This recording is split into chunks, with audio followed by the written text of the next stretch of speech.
মুমিনগণ, আল্লাহ রাব্বুল আলামিনকে ভয় করো, তার নির্দেশনা পরিপালনের মাধ্যমে তবেই তোমরা পার্থিব ও পরকালীন জীবনে মহা সাফল্য অর্জন করতে সক্ষম হবে।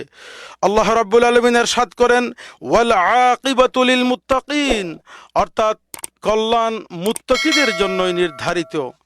তিনি আরো বলেন, নিশ্চয়ই আল্লাহ তাদের সঙ্গে আছেন যারা পরহেজগার এবং সৎ কর্মশীল। রব্বুল আলামিন ইরশাদ করেন, নিশ্চয়ই যে তাকওয়া অবলম্বন করে এবং সবর এখতিয়ার করে আল্লাহ সুবহানাহু ওয়া তাআলা এহেন সৎ কর্মশীলদের প্রতিদান বিনষ্ট করেন না। মহান রব্বুল আলামিনের পক্ষ থেকে নির্দেশনার অন্যতম একটি বিষয় হলো ইহসান করা। আল্লাহ তাআলা ইরশাদ করেন, ইন্নাল্লাহা ইয়া'মুরু বিল আদলি ওয়াল ইহসান ওয়া ইতাই যিল কুরবা, নিশ্চয়ই আল্লাহ ন্যায়পরায়ণতা, সদাচরণ এবং আত্মীয় স্বজনকে দান করার কথা আদেশ করেছেন। অতএব বান্দার উচিত হলো মহান আল্লাহর ইবাদত বন্দেগীর মধ্য দিয়ে ইহসান প্রদর্শন করা। যেমনটি রাসূল আকরাম সাল্লাল্লাহু আলাইহি ওয়াসাল্লাম ইরশাদ করেন, ইহসান হলো আপনি এমনভাবে আল্লাহর ইবাদত করবেন যেন আপনি তাকে দেখছেন, আর যদি আপনি তাকে না দেখেন তিনি আপনাকে দেখছেন। ইহসানের সর্বোত্তম পর্যায় হলো তাওহীদ তথা আল্লাহর একত্ববাদ এবং সমস্ত ইবাদতকে একমাত্র আল্লাহর জন্য নির্দিষ্ট করা। রব্বুল আলামিন ইরশাদ করেন, যে ব্যক্তি সৎ কর্মপরায়ণ হয়ে স্বীয় মুখমণ্ডলকে আল্লাহ রাব্বুল আলামিনের অভিমুখী করে সে যেন মজবুত হাতল ধারণ করল। মূলত সকল কর্মের পরিণাম আল্লাহ সুবহানাহু ওয়া তাআলার নিকটে। আল্লাহ জাল্লা জালালুহু ইরশাদ করেন, হ্যাঁ, যে ব্যক্তি নিজেকে আল্লাহর উদ্দেশ্যে সমর্পণ করেছে এবং সে সৎকর্মশীল বটে, তার জন্য তার পালনকর্তার কাছে পুরস্কার রয়েছে। তাদের ভয় নেই এবং তারা চিন্তিতও হবে না। আল্লাহ জাল্লা জালালুহু ইরশাদ করেন, ওয়াকাদা রাব্বুকা আল্লা তা'বুদু ইল্লা ইয়্যাহু, তোমার রব আদেশ করছেন যে তিনি ছাড়া অন্য কারো ইবাদত করো না। রব্বুল আলামিনের নির্দেশ এবং নিশ্চয়ই মসজিদ সমূহ আল্লাহ তাআলার স্মরণ করার জন্য। অতএব তোমরা আল্লাহ তাআলাকে সাথে কাউকে ডেকো না। রব্বুল আলামিন বলেন, অতএব আপনার পালনকর্তার উদ্দেশ্যে নামাজ পড়ুন এবং কোরবানি করুন। তাওহীদ তথা একত্ববাদের একমাত্র দাবি যে আল্লাহ ছাড়া কোনো ইলাহ নেই এবং সাক্ষী দেয়া যে মুহাম্মদ সাল্লাল্লাহু আলাইহি ওয়াসাল্লাম আল্লাহর রসূল। ফলে তার নির্দেশ মান্য করা এবং তার আনিত দ্বীন ইসলামকে সত্য বলে দৃঢ়ভাবে বিশ্বাস স্থাপন করা এবং রসূল করিম সাল্লাল্লাহু আলাইহি ওয়াসাল্লাম প্রদর্শিত পদ্ধতি ব্যতি রেখে কোনো ইবাদত সম্পাদন না করা। কেননা আল্লাহ রাব্বুল আলামিন দ্বীন ইসলামকে পূর্ণাঙ্গ করেছেন, যেখানে বিদআত তথা নতুন কোনো সংযোজনের প্রয়োজন নেই। এ বিষয়ে আরাফার দিনে নাজিলকৃত সুস্পষ্ট রব্বুল আলামিনের ঘোষণা হলো, আল ইয়াউমা আকমালতু লাকুম দীনাকুম ওয়া আতমামতু আলাইকুম নি'মাতি ওয়া রাদিতু লাকুমুল ইসলাম দীনা, আজ আমি তোমাদের জন্য তোমাদের দিনকে পূর্ণাঙ্গ করে দিলাম, তোমাদের প্রতি আমার অবদান সম্পূর্ণ করে দিলাম এবং ইসলামকে তোমাদের জন্য দিন হিসেবে পছন্দ করলাম। আল্লাহর ইবাদতের ক্ষেত্রে ইহসানের আরও গুরুত্বপূর্ণ বিষয়সমূহ থেকে যথাক্রমে প্রতিদিন যথাসময়ে 5 ওয়াক্ত সালাত আদায় করা।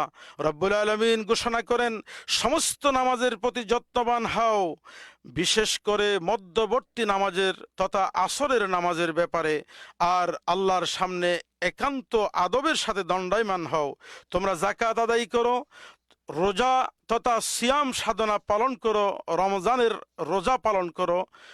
আল্লাহ রাব্বুল আলামিন হজ্জ বাইতুল্লাহর ব্যাপারে গুরুত্বারোপ করে বলেন, ওয়ালিল্লাহি আলান নাসি হিজ্জুল বাইতি মান ইসতাতা ইলাইহি সাবিলা, আল্লাহর জন্য মানুষের উপর হজ্জ বাইতুল্লাহ ফরজ যদি সে সামর্থ্য রাখে। মহান আল্লাহ সুবহানাহু ওয়া তাআলাকে একমাত্র প্রতিপালক ও মাবুদ হিসেবে স্বীকার করা, ফেরেশতা, আসমানি কিতাবসমূহ, সকল নবী রাসূলের পরকালীন জীবন, তাকদীরের ভালো মন্দের প্রতি বিশ্বাস স্থাপন করা ও ইহসানের অন্তর্ভুক্ত। এই ঈমান লালন করা যে আল্লাহর শক্তি ও সিদ্ধান্ত একমাত্র কার্যকর, যা কেউ ঠেকাতে পারবে না। কেনই বা মানুষ আল্লাহ সুবহানাহু ওয়া তাআলার ইবাদতকে সঠিক ও যথাযথ পন্থায় আদায় করবে না, অথচ তিনিই সেই মহান সত্তা যিনি বান্দাদের প্রতি ইহসান করেছেন ও শূন্য থেকে তাদেরকে অস্তিত্ব দান করেছেন এবং অবারিত বিবিধ নিয়ামত দিয়ে ধন্য করে তাদেরকে আনন্দের ফলগু দ্বারা দিয়ে ভরপুর করে রেখেছেন। রব্বুল আলামিন ইরশাদ করেন, আলাম তারাউ আন্নাল্লাহা সাখখারা লাকুম মা ফিস সামাওয়াতি ওয়া মা ফিল আরদ ওয়া আসবাগা আলাইকুম নিআমাহু যাহিরাতান ওয়া বাতিনা। তোমরা কি দেখো না, আল্লাহ নবমণ্ডল ও ভূমণ্ডলে যা কিছু আছে সবই তোমাদের খেদমতে নিয়োজিত করেছেন এবং তোমাদের প্রতি তার প্রকাশ্য অপ্রকাশ্য নিয়ামত সমূহ পরিপূর্ণ করে দিয়েছেন। রব্বুল আলামিন ইরশাদ করেন, নিশ্চয়ই আমি মানুষকে সুন্দরতম অবয়বে সৃষ্টি করেছি। রব্বুল আলামিন বলেন, বরকতময় সেই মহান সত্তা যিনি সর্বোত্তম সৃষ্টিকারী।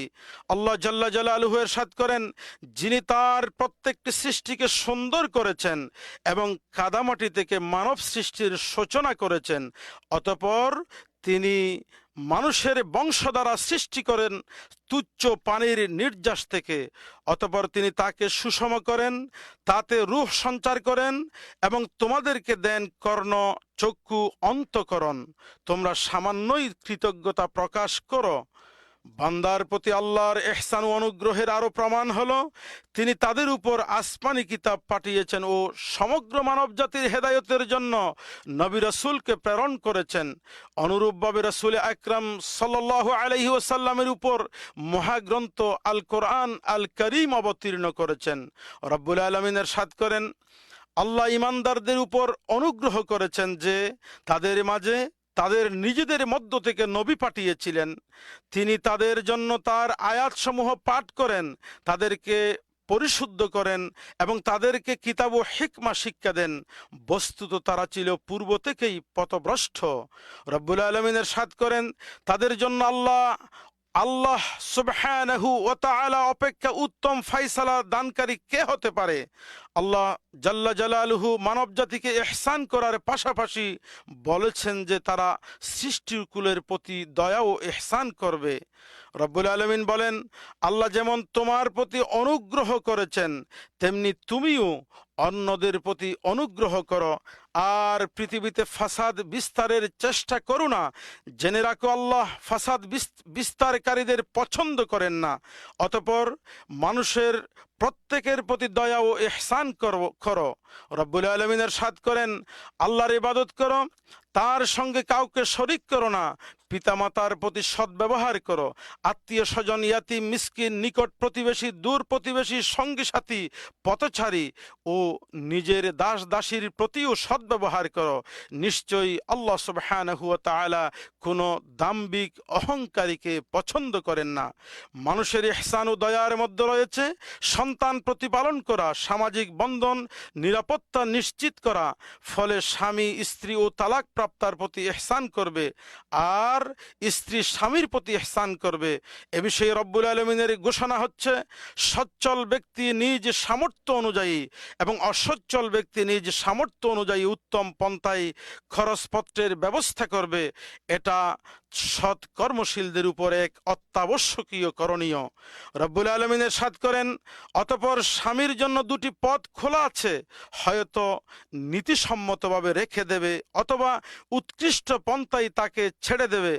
রব্বুল আলামিন আরো ইরশাদ করেন, তোমরা যদি ইহসান ও তাকওয়া অবলম্বন করো তবে তোমরা যা কিছুই করবে আল্লাহ সুবহানাহু ওয়া তাআলা সে সম্পর্কে অবগত আছেন। অনুরূপভাবে দুর্বল ও এতিমদের প্রতি শরীয়তে ইহসানের নির্দেশ দিয়েছেন। আল্লাহ তাআলা ইরশাদ করেন, ইয়াতিম পরিপক্ক বয়সে না পৌঁছা পর্যন্ত তার সম্পদের নিকটে যেও না, তবে এমন পন্থায় যা উত্তম হয়। অনুরূপভাবে শরীয়ত একজন মুসলিমকে তার সাথে কর্মরতদের, তার অধীনস্থ কর্মচারীদের সাথে উত্তম আচরণের নির্দেশ দিয়েছেন। তাদের সাথে ভালো ব্যবহার, তাদের ক্ষেত্রে সম্পাদিত চুক্তি অনুযায়ী তাদের অধিকার নিশ্চিত করাও এই নির্দেশের অন্তর্ভুক্ত।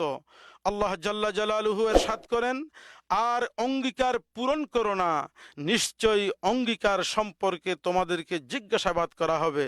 রব্বুল আলামিন আরো বলেন, ইয়া আইয়ুহাল্লাযীনা আমানু আউফু বিল উকুদি, হে মুমিনগণ তোমরা অঙ্গীকার পূরণ করো। রাসূল আকরাম সাল্লাল্লাহু আলাইহি ওয়াসাল্লামের ঘোষণা হলো, তারা তোমাদের ভাই, আল্লাহ তাআলা তাদেরকে তোমাদের অধীনস্থ করে দিয়েছেন, তাই যার ভাই তার অধীনে থাকবে সে যেন নিজে যা খায় তাই খাওয়ায় এবং নিজে যা পড়ে তাই পড়ায়। তাদের উপর এমন কাজ চাপিয়ে দিও না যা তাদের জন্য কষ্টসাধ্য। যদি এমন কষ্টসাধ্য কাজ করতে দাও তাহলে তোমরাও তাদেরকে সে কাজে সাহায্যের হাত বাড়িয়ে দাও।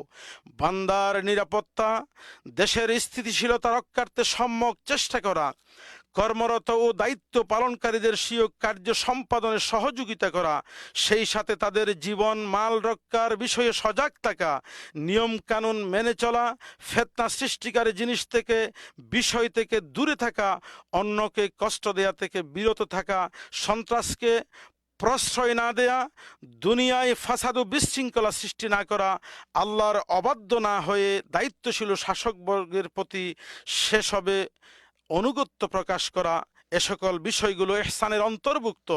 শুধু তাই নয়, জীবজন্তু ও প্রাণহীন বস্তুর প্রতিও একজন মুসলিম ইহসান করবে।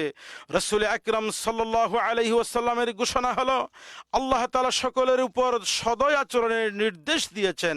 তোমরা যখন হত্যা করবে তখন উত্তম রূপে হত্যা করবে, আর যখন তোমরা জবেহ করবে তখন উত্তম রূপে জবেহ করবে।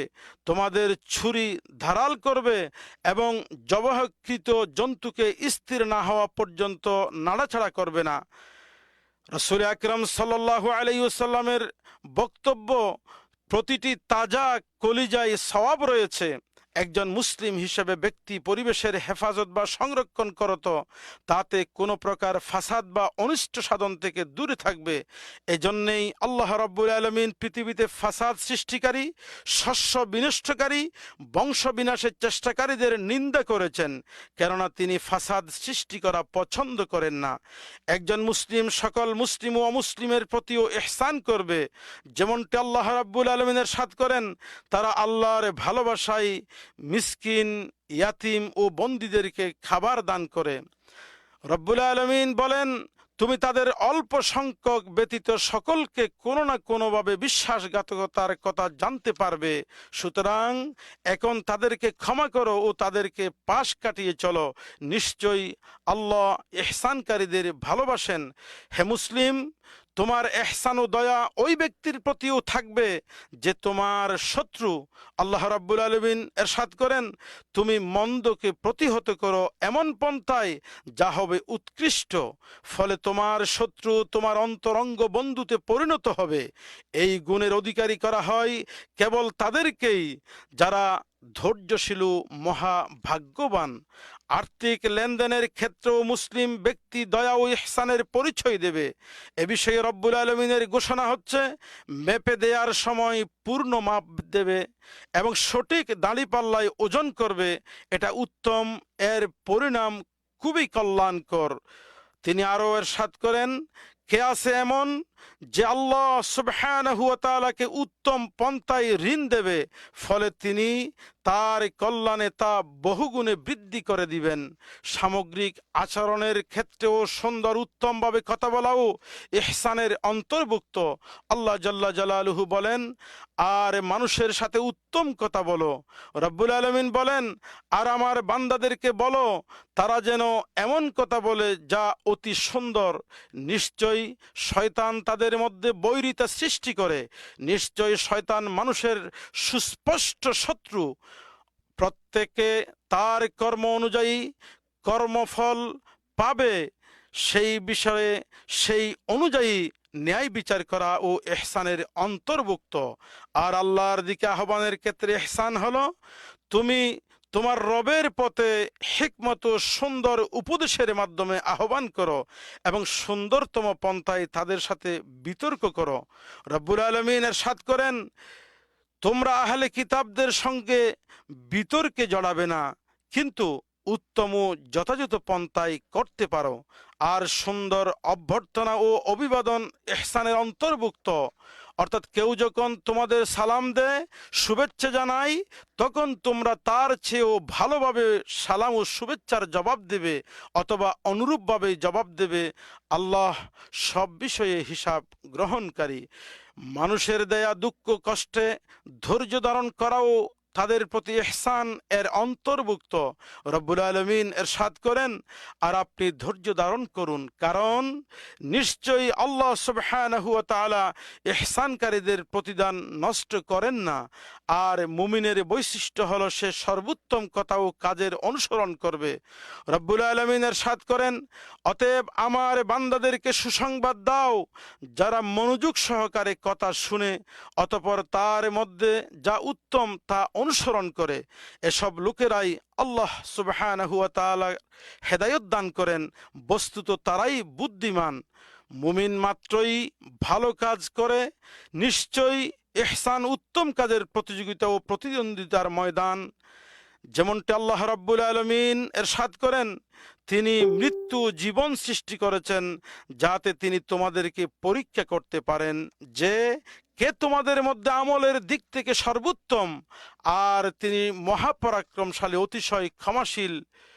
আল্লাহ জাল্লা জালালুহু ইরশাদ করেন, আর তিনি আসমান ও জমিন সৃষ্টি করেছেন 6 দিনে, যখন তার আরশ ছিল পানির উপর, যাতে তিনি পরীক্ষা করেন যে কে তোমাদের মধ্যে আমলের দিক থেকে সর্বোত্তম। আর আপনি মৃত্যুর পর নিশ্চয়ই তোমাদেরকে পুনরুজ্জীবিত করা হবে, একথা যখন বলবেন, দেখবেন কাফিরেরা অবশ্যই বলবে, এটি সুস্পষ্ট জাদু ছাড়া আর কিছুই নয়। রব্বুল আলামিন বলেন, নিশ্চয়ই জমিনের উপর যা রয়েছে তা আমি সুবাকর বানিয়েছি মানুষকে এই পরীক্ষা করার জন্য যে তাদের মধ্যে আমলের দিক থেকে কে শ্রেষ্ঠ। নিশ্চয়ই আল্লাহ সুবহানাহু ওয়া তাআলা ইবাদতের ক্ষেত্রে ইহসান এবং বান্দাদের প্রতি ইহসানের মাধ্যমে মানুষের নিজের প্রতি ইহসান ও দয়া করেন। যেমনিভাবে আল্লাহ রাব্বুল আলামিন ইরশাদ করেন, তোমরা যদি ইহসান করে থাকো তবে নিজকে নিজদের জন্যই ইহসান করলে। আর এভাবে নিজের প্রতি ইহসানের মাধ্যমে মানুষ আল্লাহর রহমত ও ভালোবাসা এবং সান্নিধ্য লাভে ধন্য হয়। রব্বুল আলামিন ইরশাদ করেন, ওয়াহসিনু ইন্নাল্লাহা ইউহিব্বুল মুহসিনিন। আর তোমরা উত্তম পন্থায় সৎ কাজ করো, নিশ্চয়ই আল্লাহ রাব্বুল আলামিন মুহসিনিনদের ভালোবাসেন। আল্লাহ তাআলা ইরশাদ করেন, আর নিশ্চয়ই আল্লাহ সৎকর্মশীলদের সাথেই আছেন। রব্বুল আলামিন বলেন, আপনি সৎকর্মশীলদেরকে সুসংবাদ দিন। রব্বুল আলামিন ইরশাদ করেন, নিশ্চয়ই আল্লাহর রহমত সৎকর্মশীলদের নিকটবর্তী। রব্বুল আলামিন বলেন, নিশ্চয়ই আল্লাহ সৎকর্মশীলদের প্রতিদান বিনষ্ট করেন না। আল্লাহ জাল্লা জালালুহু ইরশাদ করেন, যারা সৎকর্ম করেন তাদেরকে তিনি উত্তম প্রতিদানে ভূষিত করেন। রব্বুল আলামিন বলেন, যারা ভালো কাজ করে তাদের জন্য রয়েছে উত্তম পরিণাম, আল্লাহর জান্নাত, এবং তার চেয়েও বেশি জান্নাতে তারা রব্বুল আলামিনকে দেখতে পাবে। আর ধুলো মলিনতা ও লাঞ্ছনা তাদের চেহারাগুলোকে আচ্ছন্ন করবে না, এবং তারাই জান্নাতে চিরস্থায়ী হয়ে থাকবে। আল্লাহ জাল্লা জালালুহু ইরশাদ করেন, সৎকর্মশীলদের উপর অভিযোগের কোনো পথ নেই। আল্লাহ তাআলা মুহসিনিনদের জন্য দুনিয়া ও আখিরাতের কল্যাণের ওয়াদা করেছেন। আল্লাহ জাল্লা জালালুহু ইরশাদ করেন, যারা সৎকর্ম করে তাদের জন্য ইহসানের ইহকালের কল্যাণ রয়েছে, তাদের পরকালের আবাস আরও উৎকৃষ্টতর, আর পরহেজগারদের আবাসস্থল কতই না উত্তম।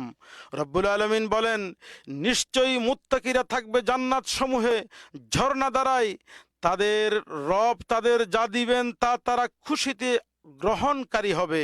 ইতিপূর্বে এরাই ছিল সৎকর্মশীল। রব্বুল আলামিন বলেন, তাদের জন্য তাদের রবের কাছে তাই রয়েছে যা তারা চাইবে, এটাই মুমিনদের পুরস্কার।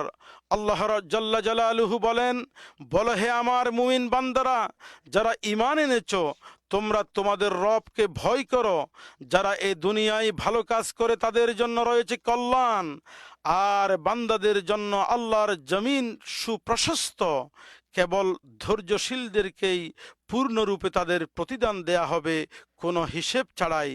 রব্বুল আলামিন ইরশাদ করেন, হাল জাযাউল ইহসানি ইল্লাল ইহসান, উত্তম কাজের প্রতিদান উত্তম ছাড়া কি হতে পারে? রব্বুল আলামিন ইরশাদ করেন, যে মুমিন অবস্থায় নেক আমল করবে, পুরুষ হোক বা নারী, আমি তাকে পবিত্র জীবন দান করব এবং তারা যা আমল করেছে তার তুলনায় অবশ্যই আমি তাদেরকে উত্তম প্রতিদান দেব। অতএব হে সৎকর্মশীলগণ, সুখবর হলো আপনাদের প্রতিদান বহুগুণে বৃদ্ধি করে দিবেন রব্বুল আলামিন। আল্লাহ রব্বুল আলামিনের হাবিব এরশাদ করেন, তোমাদের মধ্যে যে ইসলামকে ভালোভাবে পালন করবে তার প্রত্যেকটি নেক আমল 10 থেকে 700 গুণ পর্যন্ত বৃদ্ধি করা হবে। আল্লাহ রাব্বুল আলামিন ইরশাদ করেন, যে ব্যক্তি সৎকর্ম করবে তার জন্য আছে 10 গুণ পুরস্কার। বান্দাদের উপর আল্লাহ রাব্বুল আলামিনের অনুগ্রহ সমূহ থেকে একটি অনুগ্রহ হলো তিনি তাদের জন্য তওবার দরজা খোলা রেখেছেন যেন তারা মন্দের পরে ভালো কাজ করতে পারে যতক্ষণ না পর্যন্ত পাপ থেকে ক্ষমা প্রাপ্তির অবকাশ থাকে। আল্লাহ রাব্বুল আলামিন তাই ইরশাদ করেন, তবে যে জুলম করে তারপর মন্দ কাজের পরিবর্তে সৎ কাজ করে তাহলে নিশ্চয়ই আমি ক্ষমাশীল পরম দয়ালু। রব্বুল আলামিন বলেন, ভালো কাজগুলি অবশ্যই মন্দ কাজগুলিকে দূর করে দেয়। অন্য আয়াতে আল্লাহ রাব্বুল আলামিন ইরশাদ করেন, যারা ভালো কাজের মাধ্যমে মন্দকে দূরীভূত করে পরকালে তাদের জন্য রয়েছে উত্তম বাসস্থান। আর শরীয়তের আনীত বিধানগুলো একটি এই যে ব্যক্তি দোয়া, প্রশংসা, অনুগ্রহ স্বীকার করে ইহসানের পরিচয় দেয় তাকেও প্রতিদান দেওয়া হয়। এজন্য দয়া ও ইহসানকে অস্বীকার করা ও মেনে না নেয়াকে রব্বুল আলামিনের হাবিব নিন্দা করেছেন। সমগ্র বিশ্বের মুসলিমদের প্রতি যারা গুরুত্বপূর্ণ ভূমিকা রেখেছেন তাদের মধ্যে খাদিমুল হারামাইন শরীফাইন বাদশাহ সালমান বিন আব্দুল আজিজ এবং ওয়ালিউল আহাদ প্রিন্স মোহাম্মদ বিন সালমান, তারা হাজিদের বিষয়গুলোকে অনেক যত্ন সহকারে দেখাশোনা করেন এবং হারামাইন শরীফাইনের গুরু দায়িত্ব পালন ও নিরাপত্তা জোরদারে আপ্রাণ চেষ্টা চালিয়ে যাচ্ছেন। হাজি ও ওমরাকারীদের জন্য পর্যাপ্ত লোকবল যোগান দেওয়ার ক্ষেত্রে তাদের প্রচেষ্টার কোনো ঘাটতি নেই। বিশেষ করে হজ মৌসুমে রোগের সংক্রমণ রোধে ও তা থেকে মহামারীর কেন্দ্রস্থল রূপে পরিণত না হয় সেদিকে বিবেচনা করে সামাজিক দূরত্ব বজায় রেখে স্বাস্থ্যকর বিধিবিধান পরিবেশে হজ আয়োজনে তাদের অবদান অনস্বীকার্য। এক্ষেত্রে রাসূল আকরাম সাল্লাল্লাহু আলাইহি ওয়াসাল্লামের একটি বাণী অনুসরণযোগ্য, ইদা সামি'তুম বিত্তাউনি বিআরদিন ফালা তাদখুলুহা ওয়া ইদা ওয়াকা'a বিআরদিন ওয়া আনতুম বিহা ফালা তাখরুজু মিনহা। যখন তোমরা শুনতে পাবে কোন অঞ্চলে মহামারীর আবির্ভাব ঘটেছে তখন তোমরা সেখানে প্রবেশ করবে না, আর যদি তোমরা মহামারী আক্রান্ত কোন অঞ্চলে অবস্থান করে থাকো তখন তোমরা সেখান থেকে বের হবে না। আল্লাহ রাব্বুল আলামিন তাদেরকে উত্তম প্রতিদান ও বরকত দান করুন এবং তাদেরকে সকল মানুষের জন্য কল্যাণ, হেদায়েত ও সৌভাগ্যের কারণে পরিণত করুন। হে বাইতুল্লাহর হাজিগণ, আল্লাহ রাব্বুল আলামিনের হাবিব মুহাম্মদুর রাসূল সাল্লাল্লাহু আলাইহি ওয়াসাল্লাম যে পদ্ধতিতে হজ করেছেন সে পদ্ধতি তোমরা হজ করো। তাই রাসূলুল্লাহ ঘোষণা করেছেন, খুযু আন্নি মানাসিকাকুম, হজের ইবাদত আদায়ের বিধিবিধান আহকাম তোমরা আমার কাছ থেকে গ্রহণ করো। আল্লাহ সুবহানাহু ওয়া তাআলা ইরশাদ করেন, ওয়া আতিম্মুল হজ্জ ওয়াল উমরাতা লিল্লাহ, আর তোমরা আল্লাহর উদ্দেশ্যে হজ ও উমরা পরিপূর্ণভাবে পালন করো। এতে করে তোমরা ইহসানের মাধ্যমে হজ আদায়কারীদের অন্তর্ভুক্ত হবে। এই মর্যাদাপূর্ণ স্থানে আপনাদের নিজেদের, আপনাদের পরিবার পরিজন, আত্মীয় স্বজন, দেশের দায়িত্বশীল শাসকবর্গের সর্বোপরি উম্মাহ ইসলামিয়ার জন্য বেশি বেশি দোয়া করুন। কেননা আরাফাতের দিনের দোয়া এমন কোনো দিন নেই, আরাফাতের দিনের দোয়ার চাইতে এমন কোনো দিন নেই যেদিন আল্লাহ সুবহানাহু ওয়া তাআলা সর্বাধিক সংখ্যক লোককে জাহান্নামের আগুন থেকে মুক্তি দান করেন। এদিকে আল্লাহ সুবহানাহু ওয়া তাআলা প্রথম আসমানে অবতীর্ণ হন এই দিনে, অতঃপর বান্দাদের সম্পর্কে ফেরেশতাদের সামনে গৌরবগাথা কথা প্রকাশ করেন, হে আল্লাহ, তুমি তোমার মুমেন বান্দাদের প্রতি ইহসান করো এবং তাদেরকে পরস্পরের প্রতি ইহসানকারী বানিয়ে দাও, তাদের মাঝে হৃদয়ের সম্পর্ক সৃষ্টি করো এবং হকের উপর একাত্ম হওয়ার তৌফিক দান করো আর তাদের অন্তর সংশোধন করে দাও। আরাফার দিনে রসুল আকরাম সাল্লাল্লাহু আলাইহি ওয়াসাল্লাম খুতবা প্রদান করলেন। অতএব হযরতে বেলালকে আজানের নির্দেশ দিলেন। আজান পরবর্তী ইকামত দানের মধ্য দিয়ে 2 রাকাত জোহরের সালাত, অতঃপর ইকামত দিয়ে 2 রাকাত আসরের সালাত আদায় করলেন, অর্থাৎ জামউ বাইনাস সালাতাইন করলেন। এরপরে তার উষ্ঠির উপর চড়ে আল্লাহকে স্মরণ করতে থাকেন। যখন সূর্যের লালিমা ডুবু সূর্য অস্তের সেই মুহূর্তে, তখন তিনি মুজদালিফার উদ্দেশ্যে রওয়ানার প্রস্তুতি নিলেন। এই সময়ে তিনি সকলের উদ্দেশ্যে ঘোষণা করলেন, ইয়া আইয়ুহান নাস আলাইকুম বিস-সাকিনাতি ওয়াল ওয়াকার, হে মানব সকল, শান্ত ও ধীর গতিতে চলো। অতঃপর তিনি মুজদালিফায় পৌঁছার পর 3 রাকাত মাগরিব ও এশারের 2 রাকাত কসর এর মধ্য দিয়ে আদায় করলেন, অর্থাৎ এক্ষেত্রে তিনি জামউ বাইনাস সালাতাইন অর্থাৎ মাগরিবের নামাজ এবং এশারের নামাজ মুজদালিফায় এসে পড়লেন। অতঃপর মুজদালিফায় সারা রাত কাটিয়ে প্রথম ওয়াক্তে ফজরের সালাত আদায় করলেন এবং ভোরের আলো স্পষ্ট হওয়া পর্যন্ত আল্লাহর কাছে দোয়া অব্যাহত রাখলেন। অতঃপর সূর্য উদয় হলে মিনায় গিয়ে জামরাতুল আকাবায় পাথর নিক্ষেপ করেন। এরপরে কোরবানির পশু জবাই ও মাথা মুন্ডন করেন। তারপর তওয়াফে ইফাদা তথা ফরজ তওয়াফ করেন এবং তাশরিকের দিনগুলোতে নিজেকে আল্লাহর স্মরণে ব্যস্ত রেখে মিনায় অবস্থান করেন। পরে একে একে 3টি জামারায় পাথর নিক্ষেপ করেন। ছোট ও মধ্যম জামারাতে পাথর নিক্ষেপের পর আল্লাহ রাব্বুল আলামিনের কাছে দোয়া করেন। দুর্বল ও অক্ষমদের জন্য মিনায় রাত্রি যাপন না করারও সুযোগ রেখেছে ইসলাম।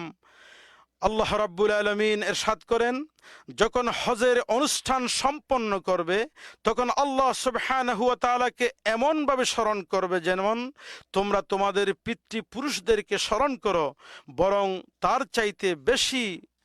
হাজী সাহেবরা তাদের দোয়ায় রব্বানা আতিনা ফিদ দুনিয়া হাসানা ওয়াফিল আখিরাতি হাসানা ওয়া কিনা আযাবান নার, এই দোয়াটি সংযোগ করবেন। বারবার এই দোয়ার মাধ্যমে আল্লাহ রাব্বুল আলামিনের কাছে তাদের আবেদন অ্যাপ্লিকেশন সাবমিট করতে থাকবেন। হে আমাদের রব, আমাদেরকে দুনিয়ার কল্যাণ আর আখিরাতের কল্যাণ দিন, আমাদেরকে আগুনের আযাব থেকে রক্ষা করুন। আল্লাহ রাব্বুল আলামিনের হাবিবের সুন্নত হলো 13তম দিন পর্যন্ত মিনায় অবস্থান করা, আর সেটাই উত্তম। তবে 12তম দিনে চলে যাওয়ার অনুমতি রেখেছে ইসলাম। পরিশেষে হজের সমস্ত কাজ সম্পাদনের পরে রাসূল আকরাম সাল্লাল্লাহু আলাইহি ওয়াসাল্লাম মক্কা ত্যাগের আগ মুহূর্তে বিদায়ী তাওয়াফ সম্পন্ন করেন। সুবহানা রাব্বিকা রাব্বিল ইজ্জাতি আম্মা ইয়াসিফুন وسلام على المرسلين والحمد لله رب العالمين وصلى الله وسلم على رسوله محمد الأمين.